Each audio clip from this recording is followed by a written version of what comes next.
దేవునికి స్తోత్రములు. ప్రభు పేరిట ఈ కార్యక్రమం వీక్షిస్తున్న ప్రియ దేవుని జనాంగమా, మీ అందరికీ నా హృదయపూర్వక శుభవందనాలు తెలియపరుచుకుంటూ ఉన్నా. ఈరోజు 192వ ఎపిసోడ్కి వచ్చాం.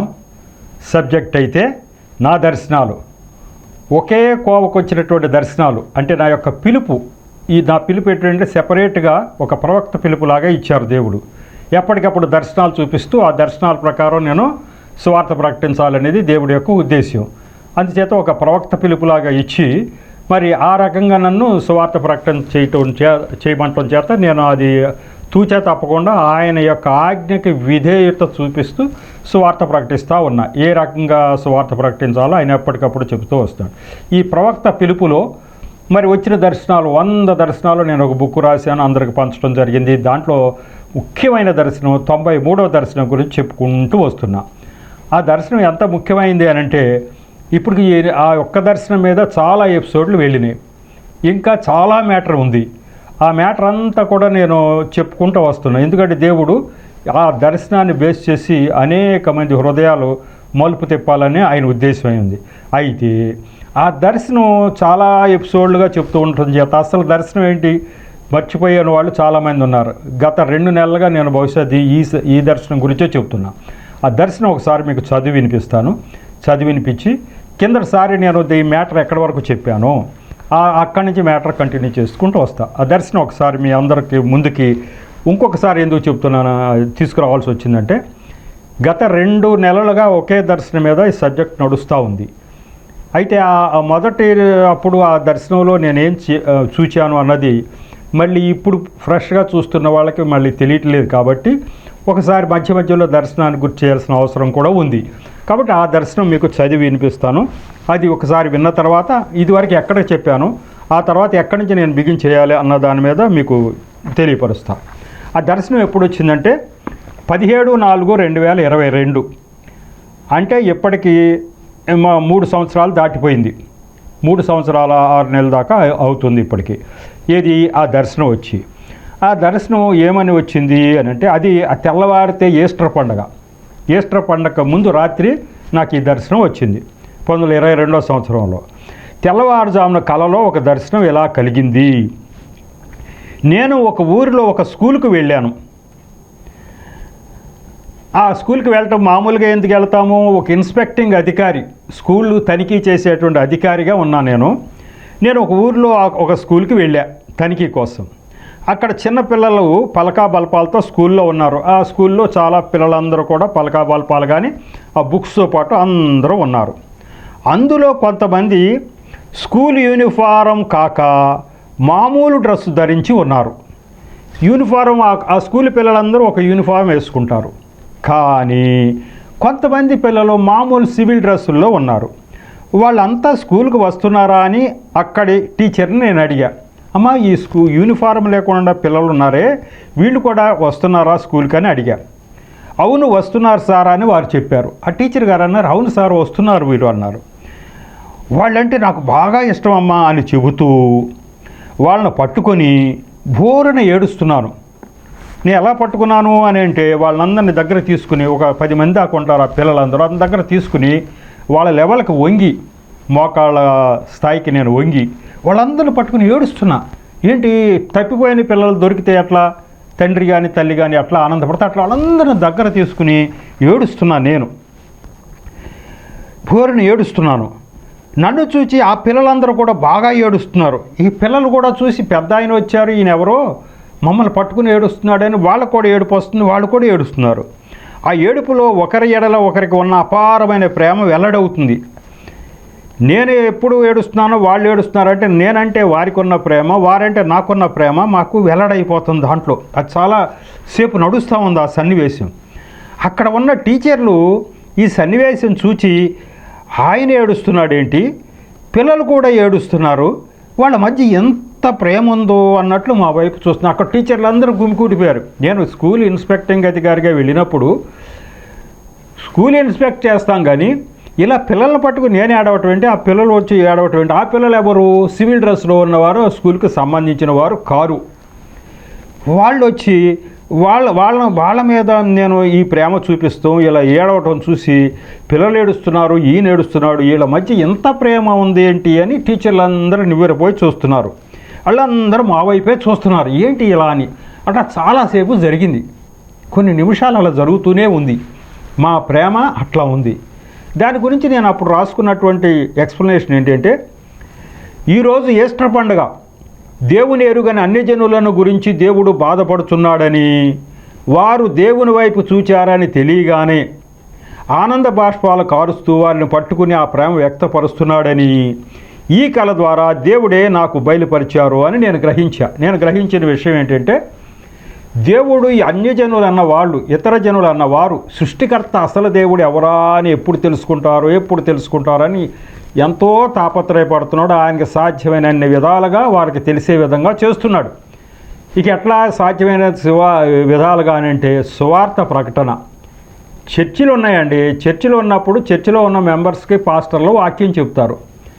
కానీ సువార్త మీటింగులు చాలా అన్ని చర్చిల్లో కూడా అనేక సందర్భాల్లో సువార్త మీటింగులు పెట్టి పెద్ద ప్రచారం చేసి అన్ని జనులు కూడా వచ్చేటట్టు చూసి పెద్దగా సువార్త ప్రకటన జరుగుతూ ఉంటుంది. ఎందుకు ఇది జరుగుతుందంటే దేవుడు ఆజ్ఞ అది. ఎందుకు అంటే ఈ యొక్క ఇతర జనులు ఉన్నారే, అన్యజనులన్నా ఇతర జనులన్నా ఒకటే, నేను ఇతర జనులన్నా మీరు అన్యజనులనే అర్థం. ఈ ఇతర జనులకి కూడా ఈ సృష్టికర్త ఎవరో తెలియాలనేటువంటి భారం ఉండబట్టే దేవుడు ఆ యొక్క సంఘ కాపరికి కానీ ఆ విశ్వాసులకు కానీ సువార్త మీటింగులు భారీ ఎత్తున వేల ఖర్చు పెట్టమని వారికి హృదయంలో మంట రగిల్చడం చేతనే ఆ ఖర్చు భరించి వారు మీటింగులు పెడుతున్నారు. సువార్త సభలు జరుగుతాం. దేశమంతా అన్ని చర్చిల్లో కూడా ఈ సువార్త సభలు జరుగుతాయి. అంత అవసరం ఏముందో సువార్త సభలు జరగాల్సింది? ఇతర జనులు కూడా నన్ను అడుగుతూ ఉంటారు, అయ్యా మీ చర్చిల్లో మీ పాస్టర్ గారు చర్చిలో రోజు వాక్యం చెప్తారు, ఆదివారాలు చెప్తూ ఉంటారు, మళ్ళీ ఇట్లా వేలు ఖర్చు పెట్టి సువార్త మీటింగ్ పెట్టి మళ్ళీ చెప్పవలసిన అవసరం ఏంటి అంటే, బాబు ఇదంతా దేవుడి యొక్క ప్రేరణ. మీరున్నారే, ఈ దేవుడు ఎవరో మనకు తెలియదు, క్రైస్తవుల దేవుడు. ఆ చర్చిలో వాళ్ళ దేవుడి గురించి వాళ్ళు చెప్పుకుంటారు, వాళ్ళు వింటుంటారు, మనకు సంబంధం లేదని మీరు అందరూ అనుకుంటున్నారే. ఆ విషయం దేవుడైనటువంటి సృష్టికర్త అయిన దేవుడు చూచి ఇది మీరు కూడా వినాలి, అసలు సృష్టికర్త అయిన దేవుడు ఎవరో మీరు తెలుసుకోవాలనే ఉద్దేశంతో ఇట్లా బహిరంగంగా సువార్త ప్రకటించడం కానీ, బహిరంగ సువార్త మీటింగ్లు పెట్టడం కానీ, మరి వాళ్ళకి ప్రేరణ కలగచేయటమే బట్టే చేస్తున్నారు. కానీ నిజానికి వాళ్ళకి వచ్చే లాభం ఏమన్నా ఉందా? ఈ సువార్త మీటింగ్ వల్ల కొన్ని వేలు ఖర్చు పెట్టి వాళ్ళు చేయటం వల్ల క్రైస్తవులు అన్న వాళ్ళకి ఆ సంఘ సభ్యులకి ఏమన్నా లాభం ఉందా అంటే వాళ్ళకంటూ కొత్తగా లాభం ఏమీ లేదు. ఈ వాక్యాలు ఎప్పుడూ చెప్తూనే ఉండే వాక్యాలే చర్చిల్లోనే చెప్తూ ఉంటారు. ఆ చెప్పుకునే వాక్యాలు పోనీ ఎవరైనా పెద్ద పాస్టర్ గారిని పిలుచుకొచ్చి మంచి వాక్యం చెప్పించాలంటే చర్చిలో చెప్పించుకుని పంపించేయచ్చుగా. భారీ ఎత్తున సువార్త సభ పెట్టాల్సినంత అవసరం ఏంటి అంటే మీ గురించే, ఇతర జనుల గురించి. ఇతర జనులు వినాలి. చర్చిలోకి వాళ్ళు రారు కదా ఇతర జనులు, వాళ్ళకి వినాలనే ఉద్దేశంతో ఈ ఏర్పాట్లన్నీ జరుగుతూ ఉన్నాయి అని చెప్పి నేను చెప్తూ ఉండటం జరుగుతూ ఉంది. కాబట్టి వారి గురించి దేవుడు ఎంత తాపత్రయపడుతున్నారని తెలియాలంటే క్రైస్తవులకి చాలా ప్రేరణ, చాలా యొక్క మంట రగిల్చి ఇతర జనులకి ఆయన ఎవరో తెలుసుకునేట్టుగా చేసే విధంగా క్రైస్తవులను నడిపిస్తూ ఉన్నాడు. దానివల్ల క్రైస్తవులకు వచ్చి వనగూరే లాభం అంటూ ఏమీ లేదు. సువార్త బోధించడం వల్ల క్రైస్తవులకు కొత్తగా లాభం వచ్చేదేముంది? వారు నిజమైన దేవుడు వైపు ఉన్నారు, నిజమైన దేవుడిని ఆరాధిస్తున్నారు. వారు చనిపోయిన తర్వాత ఈ లోకంలో తనువు తాలించిన తర్వాత వారి ఆత్మ దేవుడి దగ్గరికి వెళుతుంది, వాళ్ళు నిశ్చింతగా ఉండవచ్చు. కానీ ఇంత ప్రయాస, ఇంత శ్రమపడి ఈ మీటింగులు, సువార్త ప్రకటించడం, బహిరంగంగా ఇవన్నీ యొక్క వీధి సువార్తలు చేయటం, ఇదంతా ఎందుకు జరుగుతూ ఉంది అంటే ఇతర జనులను ఉద్దేశించి దేవుడు రగిల్చిన మంట గురించి అది జరుగుతూ ఉందని నాకు అర్థమవుతూ వచ్చింది. అందరూ తెలుసుకోవాలని చెప్పి నేను అనేక మంది ఇతర జనులకు ఆ విషయాలు చెప్తూ ఉంటా. ఇప్పుడు ఈ ఇతర జనులు ఈ యొక్క సువార్త మీటింగులు విన్న తర్వాత, అంతక్రితం చర్చిలో ఏం చెప్తున్నారో వాళ్ళకి తెలియదు. ఈ సువార్త మీటింగులు విన్న తర్వాత కొంతమంది అయినా అసలు సృష్టికర్త అయిన దేవుడు ఈయనలాగానే ఉన్నాడే, మనం ఆరాధించే వాళ్ళు అందరూ కూడా మామూలు దేవుళ్ళు అనుకుంటున్నాగా, నిజంగా వీళ్ళు సృష్టికర్త కారేమో, సృష్టికర్త అన్న ఆయన ఒక్క ఆయనే ఉండాలి కదా, ఆయన ఈయనలాగానే అనిపిస్తున్నాడే అని కొంతమంది అనుకుని మరి దేవుడు వైపు చూడటానికి, వాళ్ళు అడుగులు వేయటానికి దేవుడు ఈ యొక్క ఏర్పాట్లు చేస్తూ ఉన్నాడు. ఆ ఏర్పాట్లలోనే అక్కడ విన్నవాళ్ళు కొద్దిమంది యేసు ప్రభు వైపు చూస్తూ ఉన్నారు. ఈ సువార్త మీటింగ్స్ ద్వారా అసలు సృష్టికర్త ఈయనలాగా ఉన్నాడు, మనం వెళ్ళే దారి కరెక్ట్ కాదేమో, మన మార్గం కరెక్ట్ కాదేమో అని తెలుసుకుని కొంతమంది చర్చి వైపు మళ్ళుతూ చర్చికి వస్తూ ఉన్నారు. అదే సివిల్ డ్రెస్లో ఉన్నటువంటి కొంతమంది పిల్లలు స్కూల్కి రావటం అంటే చర్చికి ఎవరు రావాలి? ఆ చర్చి మెంబర్స్ వస్తూ ఉంటారు. కానీ వాళ్ళు కూడా కొంతమంది వచ్చటం దేవుడు చూచాడు. నేనంటే ఎవరు? దేవుడి యొక్క ఆత్మ నా మీద ఉండి ఆ యొక్క దేవుడి ఆత్మ చేత ప్రభావితమై నేను చేస్తున్నట్టుగా చూపిస్తున్నాడు. ఏమి చూపిస్తున్నాడు? ఎప్పుడైతే ఈ యొక్క సివిల్ డ్రెస్సులో ఈ యొక్క చర్చికి సంబంధం కాని ఇతర జనులు చర్చికి వచ్చారు. చర్చికి రావడం అంటే సృష్టికర్త ఎవరో తెలుసుకున్నారు అని తెలియగానే ఈయనకి ఆనందం ఇంత అంతా కాదు. తప్పిపోయిన పిల్లవాడు దొరికినట్టుగా ఇంత సువార్త ఎంతమందితో చెప్పిస్తే కొంతమందికైనా ఈ దేవుడు ఎవరో తెలుసుకుని వస్తే ఏంటి దేవుడికి లాభం అంటే ఏమీ లేదు. వీరు నరకం నుంచి తప్పించుకున్నారు. తన బిడ్డలైన వారు, ఆయన మొత్తం సృష్టినంతా పరిపాలించేటువంటి దేవుడై ఉండగా తన బిడ్డలైన వారు మరి ఆ యొక్క పరలోక రాజ్యం పొందటానికి ఆ యొక్క క్రయధనం ఆయన చెల్లించి ఉండగా అది చాలామంది ఇది మంద కాదు అనుకుని దానివైపు చూడకుండా పరలోక రాజ్యం పొందకుండా నిత్యనాశనం వైపుకి నరకానికి వెళ్ళిపోతూ ఉన్నారు.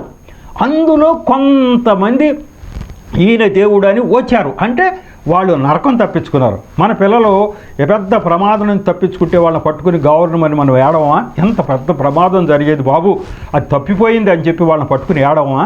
అట్లా వాళ్ళని పట్టుకుని ఏడుస్తున్నా నేను. బాబు పెద్ద ప్రమాదం నుంచి తప్పించుకున్నారు నాయన, మీరు ఆ నరకంలో ఒక నరక కోపంలోకి వెళ్ళిపోకోకుండా బయటకు వచ్చారు బాబు మీరు అని చెప్పి ఆ కౌగులించుకుని నేను ఏడవటం. ఆ తెల్లారి ఈస్టర్ పండుగ అంటే యొక్క ప్రఖ్యాతమైనటువంటి క్రైస్తవులు ఆచరించేటువంటి ఆ యొక్క పండగ యేసు ప్రభు శిలువయాగం చేసిన తర్వాత పునరుద్ధానమైనటువంటి రోజు ఈస్టర్ పండుగ. తెల్లారి ఈస్టర్ పండుగ అనగా ఆయన చేసినటువంటి క్రయధనం, ఆయన చేసినటువంటి శిలువ యాగం యొక్క ఫలితం చూచాడు. ఇదిగో నేను చేసిన శిలువ యాగం ఫలితాన్ని వీళ్ళు అందిపుచ్చుకున్నారు. కొంతమంది వాళ్ళు నరకాన్నించి తప్పించుకున్నారు. వాళ్ళు వచ్చారు అని తెలియగానే వాళ్ళు పట్టుకుని కౌగిలించుకుని ఆడటం జరిగింది. కాబట్టి దేవుడు నిరంతరం పడేటువంటి ఆ తాపత్రయము, ఆయన శ్రమ ఇంత అంత కాదు. ఆ శ్రమ ఫలించినప్పుడు దేవుడు చూచి చాలా ఆనంద బాష్పాలు కారుస్తూ వాళ్ళని పట్టుకుని ఏడుస్తూ ఉన్నట్టు దర్శనం కలిగింది. చూస్తే దర్శనం చాలా చిన్నదిగా ఉంది, కానీ దీంట్లో చాలా విస్తారమైనటువంటి మర్మాలు దాగి ఉన్నాయి. దేవుడు నిజంగా కూడా ఇతర జనులను అంతగా ప్రేమిస్తున్నాడని ఇతర జనులకు తెలుసా? దేవుడన్న ఆయన నిత్యము చర్చికొచ్చి ఆయనను ఆరాధించేటువంటి క్రైస్తవులు వేరే ప్రేమ కలిగి ఉంటాడు, కానీ ఆయన ఎవరో మనకు తెలియదులే, మనకేదో దేవుళ్ళు దేవతలు ఉన్నారులని వెళ్ళిపోయే వాళ్ళ గురించి ఎంతగా ఆలోచిస్తూ వాళ్ళు సరైన మార్గంలో రాగానే ఆయన ఆనంద బాష్పాలు కార్చి ఏడ్చే అంత పరిస్థితి ఆయనకి ఉంది అటువంటి మనసు అని ఇతర జనులకు తెలుసా? తెలీదు. మన దేవుడు కాదు కాబట్టి మన గురించి ఆయన ఎందుకు ఆలోచిస్తాడు అనుకుంటారు. కానీ ఆది కాండం నుంచి మీకు చెప్తూ వస్తున్నా, నిత్యము ఆయన ఇతర జనుల గురించి ఆలోచిస్తూనే ఉన్నాడు, తాపత్రయపడుతూనే ఉన్నాడు. ఆ నరకం నుంచి తప్పించడానికి వాళ్ళని ఎలా తప్పించాలని ఆలోచిస్తూనే ఉన్నాడు. ఆ ఆలోచనలో భాగంగానే ఈ దర్శనం నాకు చూపించడం జరిగింది. ఇప్పుడు నాకు దర్శనం చూపించడం ద్వారా నేను దర్శనాన్ని చూసి ఒక చర్చిలో చెప్పుకొని మేలకుండా కూర్చోటం కాదు, దేవుడు మంట రగిల్చాడు. ఎంత మంట రగిల్చాడంటే దేవుడు ఒక్కసారి నాతో దర్శనం చూపించి మాట్లాడితే ఆ దర్శనం ఏదో ఒక 4కి 5కి లేకపోతే ఒక ఊరికి పరిమితం అవటానికి వీల్లేదు. ఇది విపరీతంగా వెళ్ళిపోవాలి ప్రజల్లోకి. ఎలా వెళ్ళాలి? నాకు చూపించిన దర్శనం అంటే నా చర్చిలో చెప్పుకుని ఊరుకోవటం. నాలో ఎంత మంట రగిల్చాడు అంటే నీవు అన్ని చర్చిలకి వెళ్ళాలి. అంటే నీకు వీలైనన్ని చర్చిలకు నేను మానవ మాత్రం ఎన్ని చర్చిలకి వీలైనన్ని చర్చిలకి వెళ్ళాలి, ఈ దర్శనాలు చెప్పాలి. అమ్మ 1 2 ఎన్ని దర్శనాలు అంటే 100 దర్శనాలు, 100 దర్శనాలు, ముఖ్యమైన 100 దర్శనాలు రాసి అవి కాకుండా ఎన్నో దర్శనాలు ఉన్నాయి. కాబట్టి ఈ దర్శనాలన్నీ నువ్వు రాసి ఒక బుక్ రూపంలో ఇవి ప్రతి చర్చికి వెళ్ళి నువ్వు 4 మాటలు చెప్పాలి, ఈ యొక్క బుక్స్ పంచాలి. ఎందుకండి బుక్స్ చెప్తున్నాం కంటే 100 దర్శనాలు ఏ యొక్క చర్చిలోకైనా వెళ్ళి చెప్పడానికి టైం సరిపోద్దా? వీలవుతుందా? అందుకే ఒక బుక్ రాయి. నువ్వు పైన టూకీగా కొన్ని ఒక అరగంట 20 నిమిషాల్లోనో కొంత నువ్వు సాక్ష్యం చెప్పినా ఈ బుక్స్ మట్టికి వారికి అందాలి. ఆ బుక్స్ చదివితే అమ్మో దేవుడు నిత్యము మాట్లాడుతున్నాడే ఈయనతో, ఈయనతో మాట్లాడినటువంటి విషయం ఏంటి, ఈయనకి ఏమైనా అది ఇస్తాను ఇది ఇస్తాను అన్నాడా? అదేమి లేదే, ఈయనకి ఏమీ ఇవ్వటం లేదే. ఎందుకు ఈయన చేత ఈయన సొంత నాకు ఇచ్చినటువంటి దర్శనం ఏంటంటే, నీకు ఈ లోకంలో ఏమి జీతము లేదు, నీకు ఇక్కడ ఏమి ఇవ్వను అనే దర్శనం. మరి అదేంటయ్యా అంటే, అది అంతే, నీకు మట్టికి ఏమి ఇవ్వను, నువ్వు అంతా నీ సొంత ఖర్చులతో ఆస్తులు అమ్ముకునైనా చేయమని చెప్పి దర్శనం చూపించాడు నాకు. మరి నాకేంటయ్యా అంటే, నీకు రావాల్సింది నేను పరలోకంలో ఇస్తాను అన్నాడు, అది కూడా దర్శనం చూపించాడు. కాబట్టి నేను నిశ్చింతగానే ఉన్నా. చూస్తున్నటువంటి ప్రజల విషయంలో ఏంటి ఇది, ఈయన ఎందుకు ఇలా సువార్త ప్రకటిస్తున్నాడు, ఎందుకు ఈయన సొంత డబ్బులు ఖర్చు పెట్టుకుంటున్నాడు, ఈయన ఎందుకు దిగులు పట్టలేదు. సొంత డబ్బులు అంటే మరి మాటలు కదా, లక్షల్లో ఖర్చు కదా. టీవీ పరిచర్య కానీ, టీవీ పరిచర్య కూడా ఆయనే చేయమని చెప్పాడు. ఆయన ప్రేరణతోటి ఈ టీవీ పరిచర్య గత 4 సంవత్సరాలుగా జరుగుతూ ఉంది. సొంత ఖర్చులతోటే చెప్పాడు, అలాగే జరుగుతుంది. బుక్స్ కూడా ప్రింటింగు ఉచితంగా పంచడం చేత అది కూడా లక్షల్లోనే ఖర్చు వస్తూ ఉంది. కాబట్టి ఇదంతా కోల్పోతూ కూడా ఆయన చేస్తున్నాడంటే దేవుడి యొక్క ఆత్మ ఆయన మీద పనిచేస్తుంది. ఎవరి గురించి జరుగుతుంది, ఈయన చెప్పడం వల్ల ఎవరికి లాభం, ఎవరికి లాభం? క్రైస్తవులకి ఏమైనా లాభం ఉందా? లేదు. వాళ్ళు ఎలాగో పరలోకాన్ని పొందేటువంటి మనుషులే. ఎవరికి లాభం అంటే, ఈయన చెప్పటం వల్ల మనకి లాభం ఉంది. కాబట్టి ఈ దేవుడు ఈయన సృష్టికర్త అని తెలుసుకుని వచ్చి, నా సాక్ష్యం ఏముంటుంది, దేవుడు నాకు అది ఇచ్చాడు ఇది ఇచ్చాడని నేను వచ్చానని ఉంటుందా నా సాక్ష్యం? అట్లా ఉండదు. దేవుడు నాకు ఏమీ ఇవ్వలేదు అదనంగా, ఇప్పుడు వరకు ఇచ్చింది ఆయనే ఇచ్చాడని నాకు తెలిసేటట్టుగా చేశాడు. నేనెంత ఉన్నతమైన స్థితికి నా యొక్క ఉద్యోగంలో ఎదిగి ఒక జిల్లాకి అధికారిగా ఎదిగి గొప్ప ఉద్యోగం చేసి రిటైర్ అయ్యానంటే ఇది నేనిచ్చిందే అనే విషయం ఆయన నాకు బయలుపరచడం చేత, ఓహో ఇప్పుడు వరకు ఇచ్చిందంతా ఈయన ఇచ్చాడు, ఎవరో ఇచ్చారని మనం పొరపాటు పడి తప్పు మార్గంలో వెళ్ళాం, ఇప్పుడు గ్రహించామనేదే చెప్తా ఉంటా. ఆ తర్వాత దేవుడు ఏం చెప్పాడని చెప్తా ఉంటాను నేను, అయ్యా ఇక్కడ నీకు ఏమి లేదు జీతం, నువ్వు ఎక్కడ ఏమి తీసుకోవద్దు, నువ్వు అన్నీ పోగొట్టుకున్నా పర్వాలేదు, నీకు రావాల్సింది పరలోకంలో ఇస్తానని చూపించాడు అంటున్నాడు. అంటే పరలోకం ఉందని వాస్తవమేగా. ఈయన ఇవాళ సొంత డబ్బులతో యొక్క సువార్త ప్రకటిస్తున్నాడంటే, ఈయనకి పరలోకంలో ఏదో ఉందని దేవుడు చూపించకపోతే ఈయన ఎందుకు చేస్తాడు? కాబట్టి పరలోకములో ఉంది. పరలోకం ఉందన్నప్పుడు ఆ పరలోకాన్ని మనం కూడా పొందాల్సిన అవసరం ఉంది కదా, ఈయన పొందినప్పుడు మరి మనం కూడా పొందాలి కదా అని ప్రతి వాళ్ళు ఆలోచించేటువంటి ఆ యొక్క తరుణం రావాలి. నా సాక్ష్యం ద్వారా ప్రజలందరూ కూడా ఈ పరలోకం ఉందో లేదో ఎవరు చూచారంటే, ఇదిగో రాజారావుకు చూపించినటువంటి దర్శనాల్లో పరలోకం ఉందని, పరలోకంలో ఇవన్నీ నాకు దాచిపెట్టి ఉంచాను ఆయన చెప్పాడు కాబట్టి అది నిజమే అయి ఉంటుంది. లేకపోతే ఈయన పిచ్చి అయినా ఈయనకి డబ్బులన్నీ ఎందుకు ఖర్చు పెట్టుకుంటాడు ఊరికినే? పైగా ఈయన జీవనోపాధి కొరకు కానీ, ఈయన బ్రతుకు తెరువు కోసం కానీ ఏం చేయటం లేదే. ఇదంతా ఎందుకు చేస్తారు ఎవరైనా? దేవుడు చెప్పకపోతే దేవుడు ఆత్మ ఆయన మీద నిలిచి చెప్పిస్తూ ఉన్నాడు. ఎవరిని దృష్టించి చెప్తున్నాడంటే, ఇతర జనులైనట్టు మనల్ని దృష్టించే ఈయన్ని సువార్త ప్రకటింపచేస్తున్నాడని వాళ్ళు గ్రహించడానికి వీలయ్యే విధంగా నా యొక్క సాక్ష్యం అన్ని చర్చిల్లో చెప్పమన్నాడు. నిజంగా 650 చర్చిలకు చెప్పా. ఇప్పుడు నిజంగా మరి అందరికీ ఇటువంటి దర్శనాలు ఉన్నాయా? ఎవరైనా ఇప్పుడు మామూలుగా ఎంతోమంది సువార్థికులు ఉన్నారు, వెళతారో ఎక్కడో వాక్యం చెప్తారు వస్తారు. అలా కాదుగా నాది. నువ్వు ఖచ్చితంగా ఎన్ని వీలైతే అన్ని చర్చిల్లో నన్ను ఏర్పరచుకున్నది 60 సంవత్సరాల తర్వాత. 60 సంవత్సరాల వరకు నేను ఆ యవన ప్రాయం అంతా కూడా నా యొక్క మంచి యొక్క కాలం అంతా కూడా నేను యేసు ప్రభు ఎవరో తెలియని స్థితిలోనే రిటైర్ అయిపోయిన తర్వాత దేవుడు ఏర్పరచుకోవడం. ఆ స్థితిలో నన్ను ఇదిగో ఈ పరిచర్య నీకు అప్పచెప్పాను అబ్బాయి, రిటైర్ అయిన తర్వాత నీ యొక్క జీవితం అంతా కూడా నా పరిచర్య చేయటానికి నేను ముందుగా నిర్ణయించానని నాకు దర్శనం ద్వారా చూపించాడు. ఆ చూపించడం చేతనే నేను ఈ రకంగా సువార్త ప్రకటిస్తూ వస్తున్నా. మరి ఇన్ని చర్చల్లో ఎందుకు చెప్పాలి, ఇన్ని పుస్తకాలు ఎందుకు పంచాలి అని అంటే, ఈ పుస్తకాలు ఎన్నో తరాలు బ్రతికి ఉండాలి. ఇప్పుడు నా జీవితం ఇప్పుడు 74వ సంవత్సరం జరుగుతుంది, కొన్ని సంవత్సరాలే నా జీవితం ఉంటుంది. ఇక ఆ తర్వాత కూడా నా మాటలు టీవీ ద్వారా బ్రతికి ఉండాలి, పుస్తకాల ద్వారా బ్రతికి ఉండాలి, కొన్ని తరాలు ఈ యొక్క మాటలు బ్రతికి ఉండాలి. అనేక మంది భావితరాల ప్రజలు ఇవన్నీ చదివి ఇవన్నీ చూచి ఈయన నిజదేవుడని గ్రహించాలి. ఇటువంటి ఫ్యూచర్ ప్లాన్, ఈ యొక్క భవిష్యత్ ప్రణాళిక దేవుడి దగ్గర ఉండటం చేతే ఇదిగో నీకు ఈ పని అప్పచెప్పాను, నువ్వు ఈ పని చెయ్యి అని చెప్పడం జరిగింది. కాబట్టి ఇవన్నీ దృష్టిలో పెట్టుకుని ఆయనే సృష్టికర్త, నా జీవితాన్ని ఇంతగా త్యాగం చేయిస్తున్నాడు అని అంటే ఇదంతా కూడా ఇతర జనుల మీద ప్రేమ. క్రైస్తవుల మీద కాదు. క్రైస్తవుల మీద ఉండే ప్రేమ మామూలు, ఇతర జనుల మీద ఎక్కువగా ఉంది. ఇక ఆ ప్రేమే ఇక్కడ బోరుని ఏడవటం వాళ్ళందరిని చూసి ఇట్లా నా యొక్క మాటల ద్వారా ఆయన ఎవరో గ్రహించి అనేక మంది వస్తారు. వచ్చినప్పుడు దేవుడు చూచి ఆనందిస్తూ ఉంటాడు. కొంతమంది అయినా ఇక ఈ బిడ్డ ద్వారా, నా బిడ్డ ద్వారా చేయించిన పరిచర్య వల్ల నా వైపు చూచారు అని ఆ రోజున ఎంతో ఆనందంతో ఆయన చాలా సంతోషపడిపోతూ ఉంటాడనేది సూచన. ఇకపోతే ఇప్పుడు సబ్జెక్టులోకి వద్దాం. ఆయన తాపత్రయం ఆనాటి నుంచి కూడా ఆది కాండం నుంచి మీకు చెప్తూ వచ్చా. యేసు ప్రభువు వారు వచ్చింది 2000 సంవత్సరాల క్రితం ఉన్న రూపంలో రావటమే కానీ ఈ సృష్టిని నిర్మించిన ఆయనే ఆత్మరూపంలో త్రియేక దేవుళ్ళలో ఒక భాగంగా ఉండి సృష్టిని నిర్మించిన ఆయన ప్రభువారే, యేసు ప్రభువారే. హెబ్రీ పత్రికలో చెప్తాడు, ఈ ప్రపంచములు ఆయన ద్వారానే నిర్మాణమైనవి అని చెప్తూ ఉంటాడు. ఈ యొక్క సృష్టి అంతా కలుగునుగాక అని చెప్పి సృష్టి అంతా కలిగించినప్పుడు, గ్రహాలు అన్నీ కలిగినప్పుడు ఆయన చేతి ద్వారానే జరిపించాడంట త్రియేక దేవుడు. కాబట్టి ఆయన ద్వారానే నిర్మితమైంది. ఆ తర్వాత యేసు ప్రభువారు ఈ లోకానికి రాకముందు ఎన్నిసార్లు దేవుడు మాట్లాడాడు ప్రజలతోటి, పరిపాలన ఎలా సాగింది. ఒక్క క్రైస్తవుల ఎడలే కాకోకుండా ఇతర జనులను కూడా ఆయనే పరిపాలిస్తున్నాడు, ఇతర జనులు కూడా ఆయన పరిపాలనలో భాగం అనే విధంగా ఆది కాండం నుంచి మీకు అన్నీ చెప్పుకుంటూ వచ్చా.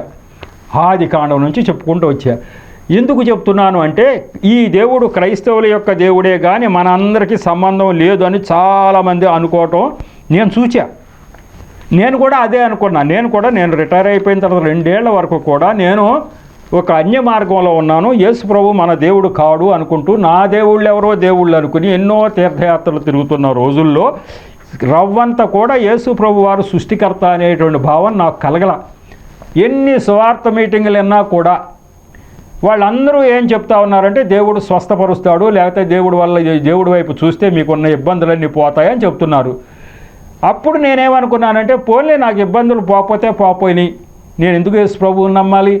ఇప్పుడు వరకు ఇచ్చినవన్నీ ఇచ్చారు, కొన్ని మేలు జరిగి కొన్ని కీడులు జరుగుతున్నాయి, కొన్ని ఇబ్బందులు వస్తాయి, సుఖాలు వచ్చినప్పుడు పడలేదా, నేను ఎందుకు యేసు ప్రభు వైపు చూడాలనుకున్నాను. కానీ ఉన్న దేవుడు ఈయనొక్కడనే విషయం, ఈయనొక్కడే సృష్టికర్త అని, నేను వెళ్ళే మార్గం అసలు సృష్టికర్త మార్గం కాదు, అసలు దేవుడు మార్గం కాదని నాకు తెలియలేదు.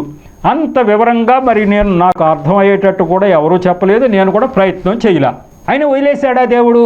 నేను ప్రయత్నం చేయలే, ఎవరన్నా చెప్తున్నా వినలా, అయినా వదిలేశాడా దేవుడు? అలా కాదు నాయన, ఇదిగో నేను చూపిస్తున్నా చూడండి, దర్శనం మీద దర్శనం. నేను యేసు ప్రభువును అంగీకరించక ముందే 10 దర్శనాలు వచ్చేసినాయి. నేను దేవుణ్ణి, అసలైన దేవుణ్ణి అని. అప్పుడు ఇదేంటి విచిత్రంగా ఉంది, ఎప్పుడు ఏ దర్శనం మనకు దేవుళ్ళుగా చెప్పడం వాళ్ళు చూపించలేదే, ఈ దేవుడు చూపిస్తున్నాడే. బైబిల్ గ్రంథం తీసుకొచ్చి ఒక తెల్లటి వస్త్రాలుగా ధరించుకున్న ఆయన నా చేతికి ఇచ్చేసి, ఇదిగో రిటైర్ అయిన తర్వాత మీకు ఇదే సరైన మార్గము అని చెప్పి నాకు ఇవ్వటం ఏంటి? ఇచ్చిన తర్వాత బాప్తిజం తీసుకోమంటాం ఏంటి? తర్వాత నిన్ను నా పరిచర్యలో వినియోగించుకుంటున్నాను అని చెప్పి ఒక తెల్ల చొక్కా తొడిగేయటము, నువ్వు నా పని చేయాలని చెప్పటము, ఇదంతా ఏంటి? బైబిల్లో వాక్యాలు ఆయనే స్వరం ద్వారా వినిపించడం, తెల్లారి పొద్దున్న లేచిన తర్వాత బైబిల్ చూడటం, ఇంకా ప్రభు వైపు చూడకముందే 10 దర్శనాలు దేవుడు చూపించి అంత కష్టపడి నన్ను ఆయన ఏర్పరచుకున్నాడు. అంటే ఆయన నన్ను కొనుక్కున్నారు అంతే. అంత కష్టపడ్డాడు ఆయన. కష్టపడి కొనుక్కుని ఇదిగో నీకు దర్శనం చూపిస్తున్నానంటే అది ఊరికినే నీ మనసులో పెట్టుకున్నా లేకపోతే నీ చర్చిలో పెట్టి కూర్చోడం కాదు. ప్రపంచం అందరికీ నేను దేవుణ్ణని, నేను దర్శనాలు చూపించగలనని తెలియాలి దేవుడు అందరికీ. అందుకే నీకు చూపిస్తున్నా, నీకేమో ఎట్లాగో ఏమీ ఇవ్వట్లా. ఈ దేవుడు దర్శనం ద్వారా మాట్లాడతాడు, స్వరం ద్వారా మాట్లాడతాడు తన ప్రజలకి. ఈయన జీవము గల దేవుడు. ఇంకా ఎక్కడ ఎప్పుడు కూడా ఇటువంటి సందర్భం వేరే మార్గాల్లో లేదు. వేరే మార్గాల్లో దేవుడుగా చెప్పబడిన వారు ఎవరైనా కూడా ఎప్పుడైనా కూడా ఇట్లా దర్శనం చూపించి కానీ స్వరం ద్వారా కానీ ఎవరితోటి మాట్లాడిన సందర్భాలు లేవు. ఈయన దేవుడంటే దేవుడని ఒకప్పుడు ఎవరైనా రాస్తే అది నమ్మి వెళ్ళటమే తప్ప ఆ దేవుడు ప్రత్యక్షంగా జీవము కలిగి మాట్లాడటం అనేది ఎవరికి ఏ యొక్క సందర్భము లేదు. ఇది బేరీజు వేసుకోవాలి జనం. అది నా సాక్ష్యం ద్వారా బేరీజు. ఈయన 100 సార్లు మాట్లాడాడు, నా దేవుడు ఇన్నిసార్లు ఇలా మాట్లాడాడని చెప్తే చూచేవాళ్ళు అప్పుడు బేరీజు వేసుకుంటారు. 100 సార్లు దేవుడు ఈయనతో మాట్లాడాడు ఈయన దేవుడు, మరి మన దేవుడు ఒక్కసారైనా ఎప్పుడైనా ఎవరితో అయినా మాట్లాడా? మనకంటూ ఏయో గ్రంథాలు ఉన్నాయి. ఆ గ్రంథాల్లో ఫలానా వాక్యం నువ్వు చదువు అని మన దేవుళ్ళు ఎవరికైనా ఎప్పుడైనా చెప్పారా? ఈ దేవుడు ఫలానా బైబిల్ గ్రంథంలో ఫలానా వాక్యం అని చెప్పి స్వరం ద్వారా వినిపించడం ఏంటి, ఫలానా పేజీ చూడు అని చెప్పడం ఏంటి, ఇవన్నీ కూడా ఈ దేవుడు చేస్తుండగా మరి వేరే వాళ్ళు ఎందుకు చేయట్లా? వీళ్ళు దేవుళ్ళ కారా? డౌట్ వాళ్ళకి రావాలి నీ సాక్షి విన్న తర్వాత. అంటే నువ్వు ఒక్క చోట కూర్చోటానికి వెళ్ళే దేశమంతా కూడా విస్తారంగా నువ్వు తిరిగి నీ సాక్ష్యం చెప్పాలి. నీ యొక్క 100 దర్శనాలతో రాసిన బుక్స్ అందాలి. నువ్వేమైనా రేటు పెట్టి ఇది పెట్టినప్పుడు ఈ డబ్బులు ఖర్చు ఎందుకులే అని ఎవరైనా అనుకుంటారేమో. నువ్వు ఉచితంగా ఇచ్చేయాలి. నేను ఉచితంగా ఇవ్వడానికి ప్రయత్నం చేసి నేను పుస్తకాలు ప్రింట్ చేస్తూ వెళ్ళినప్పుడు ప్రెస్ వాళ్ళు ఒకటే అడిగారు, అయ్యా కరపత్రాలు అయితే ఉచితంగా ఇస్తారు కానీ పుస్తకాలు ప్రింట్ చేసి ఉచితంగా ఇవ్వటం ఇంతవరకు మేము చూడలేదు. మీకు ఎంత డబ్బు ఉంది, మీరు ఎంత చేయగలరా అని అన్నాను. నాకు ఎంత డబ్బు ఉన్నది సమస్య కాదు, నా దేవుడు ఆజ్ఞ అది. నా డబ్బు గురించి ప్రశ్నే లేదు, ఏమన్నావని కాక అని చెప్పి నేను చేయటం జరిగింది. 14,000 పుస్తకాలు ఈరోజు ఉచితంగా ప్రజల యొక్క చేతుల్లోకి వెళ్ళిపోయేటట్టుగా దేవుడు చేశాడు. అంతకుముందు కరపత్రాలు 28,000 కరపత్రాలు ప్రజల చేతుల్లోకి వెళ్ళిపోయేటట్టు చేశాడు. ఇట్లా దేవుడు అనుక్షణం మాట్లాడుతూ అది వెళ్ళేదాకా నాకు నిద్ర పట్టనివ్వడు. నేను ప్రింట్ చేయించాలి, పంచాలి. నువ్వు ఒక ఆదివారం వచ్చిందంటే అనేక చర్చలు తిరగాలి, చెప్పాలి. చెప్పకపోతే దేవుడు నీకు ఎలా నిద్ర పడుతుంది? కొన్ని కోట్ల మంది ఆత్మలు నశించిపోతూ ఉండగా నీకు ఎలా నిద్ర పడుతుందని రాత్రి స్వరం ద్వారా తట్టి లేపేస్తూ ఉన్నటువంటి దేవుడు ఇంకెవరికైనా ఎక్కడైనా ఉన్నాడా? అట్లా మాట్లాడుతుండగా నేను దేవుడు చెప్తున్నా కూడా నేను వెళ్ళనని కూర్చోటానికి నాకు వీలవుతుందా? అలా జరగనిస్తాడా దేవుడు? లోపల మంట పెట్టకపోతే ఒక జిల్లా అధికారిగా పనిచేసినటువంటి నేను పుస్తకాల సంచులు మోసుకుంటూ దేశం అంతా తిరుగుతూ వీధులు చిన్న చిన్న గ్రామాలకు వెళ్ళిపోయి నేను ప్రకటిస్తున్నానంటే నాకు ఏమి లాభం వచ్చిందని ప్రకటిస్తున్నా. నేను వెళ్ళకపోతే దేవుడు ఆత్మ నన్ను కూర్చొనివ్వటం లేదు కాబట్టి దేవుడు ఆత్మ నా మీద పనిచేస్తుందని నేను ఈ సువార్త ప్రకటిస్తున్న ప్రతి చోట అర్థమవుతుంది ప్రజలకి. ఈయన ఒక్క రూపాయి కూడా కానుకలు తీసుకోకుండా ఇలా చేస్తూ ఉన్నాడు. ఈయన పెద్ద ధనవంతుడు కూడా కాదు, అవసరమైతే ఆస్తులు కూడా అమ్ముకుంటున్నాడు. ఎందుకు జరుగుతుందని ప్రతి వాళ్ళని ఆలోచింపజేస్తూ ఉంది నా సాక్ష్యం. అందుచేత నన్ను ఇలా చెప్తూ ఉన్నాడు. ఈ సాక్ష్యంలో ఇంత పట్టు ఉంది. మామూలు సాక్ష్యాలు ఎక్కడ చెప్పినా పెద్దగా ప్రభావం చూపిస్తాయో లేదో, కానీ నా సాక్ష్యం అయితే చాలా ప్రభావము ఇతర జనుల మీద చూపిస్తుంది. ఈ దేవుడు నిజమైన దేవుడు అయి ఉంటాడని ఒక ఆలోచన వాళ్ళలో రేకెత్తించేటువంటి సాక్ష్యం. అందుకని ఆ సాక్ష్యమే ప్రజలందరికీ వెళ్ళడానికే మరి ఈ యొక్క దేవుడి యొక్క పరిచర్య జరుగుతూ ఉంది. కానీ ఈ విధంగా ఆ యొక్క దర్శనం ఒకసారి మళ్ళీ మీ ముందుకు తీసుకొచ్చాను. దేవుడు ఎంత తాపత్రయపడుతున్నాడు, ఎంతగా ఇతర జనుల గురించి ఆలోచిస్తున్నాడో అర్థమయ్యే విధంగా ఆ దర్శనాన్ని మీ ముందుకు తీసుకొచ్చాను. ఆ తర్వాత కిందటిసారి ఎపిసోడ్లో ఎక్కడికి ఆపానో మ్యాటరు అక్కడి నుంచి స్టార్ట్ చేసి మళ్ళీ మ్యాటర్కి రాబోతున్నా. మరి ఇప్పటికైతే మరి ఈ యొక్క వివరణ ద్వారా అనేక మందికి ఈ విషయం అర్థమైందని అనుకుంటున్నాం. ముఖ్యంగా క్రైస్తవులు అన్నవారు లేకపోతే ఈ యొక్క టీవీ కార్యక్రమం చూసిన ప్రతి వాళ్ళు ఇది హృదయంలో నిక్షిప్తం చేసుకుని వారు ఇతర జనులకి ఈ దేవుడి ప్రేమను చెప్పడానికి ప్రయత్నం చేయాలి అనేది దేవుడి యొక్క కోరిక ఉంది. దేవుడి యొక్క మాటల్ని దీవించునుగాక. చిన్న ప్రార్థన చేసి ముగిస్తా. కృపగల దేవ, మహాపరిశుద్ధుడా, ప్రేమగల తండ్రి, ప్రభువా మీకు వందనాలు స్తోత్రాలు చెల్లించుకుంటున్నాను తండ్రి. ఈరోజు ఈ 192వ ఎపిసోడ్ను కూడా తగిన నడిపించారు, నన్ను మరుగుపరిచారు, నా నోటి ద్వారా మీరు మాట్లాడారు. అంతేకాకుండా వింటున్న బిడ్డల హృదయాలు తెరచారు, మంటతో నింపారు. ఇంత కష్టపడి రాజారావు గారు చెప్పే ఈ మాటలు మనం కొంతమంది అన్యజనులకైనా చేరవేసి తీరాలి. నరకం నుంచి తప్పించడానికి దేవుడు పడే ప్రయాసలో మనం కూడా పావులంగా మనం కూడా ఒక పాత్ర వహించి తీరాలి అనేటువంటి ఆ యొక్క భావాన్ని బిడ్డల్లో కలగజేసినందుకు అనేక మందికి ఈ యొక్క సువార్త విస్తరింప చేయటానికి, వారు వెదజల్లడానికి, వారిని ప్రేరణ కలగజేయడానికి ఆశీర్వదించమని ఆశీర్వదిస్తున్నందుకు ఇప్పటికే ఆ హృదయాల్లో మంట రగిల్చినందుకు కూడా మీకు వందనాలు కృతజ్ఞతలు చెల్లించుకుంటూ యేసునామములో పరమ తండ్రిని ప్రార్థించి వేడుకుంటున్నా తండ్రి, ఆమేన్. మరొకసారి మీ అందరికీ నా హృదయపూర్వక శుభవందనాలు తెలియపరచుకుంటూ ఉన్నా. వందనాలు.